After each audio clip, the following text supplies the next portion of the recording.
Tingnan niyo po itong tela. Kahit na hilahin mo, kahit na hatakin mo, di ba hindi mapupunit? Di po ba hindi masisira? Buo po ito, itong telang ito. Napakatibay. At kahit na ibigay ko po ito sa inyo, kahit na malakas kayo, kahit na nag-gym kayo, kahit na paano nyo po hatakin, di po ba hindi nyo masisira? Paano mo mahahati ang isang buong tela? Tingnan niyo po ito. Pag nagkaroon lang ng kakaunting gupit ang tela, pag nagkaroon lang ng kakaunting hati, anong mangyayari? Pag hinila mo na yan,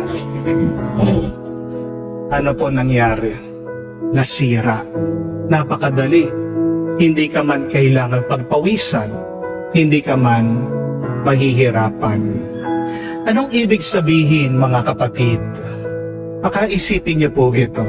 Ang buhay ng tao ay parang yung telang pinakita ko, at nanghihina ang iyong pagkatao, nasisira ang iyong pagkatao kapag pinapasok mo ng kakaunti ang masama.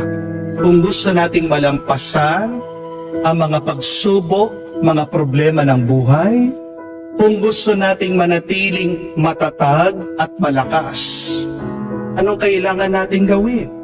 Huwag nating pagbibigyan ang masama. Amen? Kailangan nating palakasin ang ating pagkatao. Ano po ang kasabihan? If you lose money, you lose nothing. Dahil ang pera pwede mong kitain muli. If you lose your health, you lose something. Kalahati, nawawala ang lakas mo.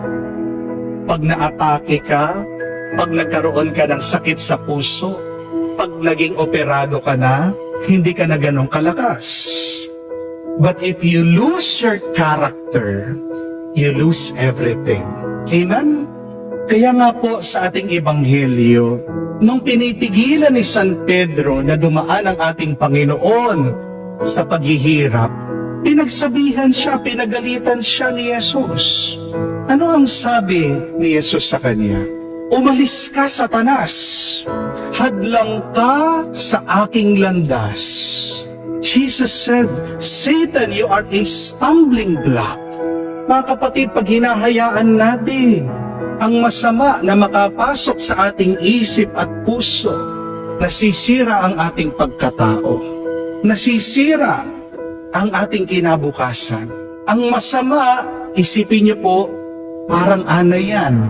Kahit na maliit, pag pumasok yan sa bahay, sisirain niyang pundasyon, babagsak ang bahay mo.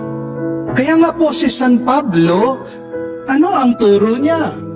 Do not allow the devil to take a foothold. Huwag mong bibigyan na pagkakataon ng masama na makapasok sa iyo. At sabi din po, turo ni Santiago sa kanyang sulat, resist the devil and he will flee. Tandaan niyo po ito, ang hindi nating nilalabanan, nagiging nating kaibigan. What you do not resist, you choose.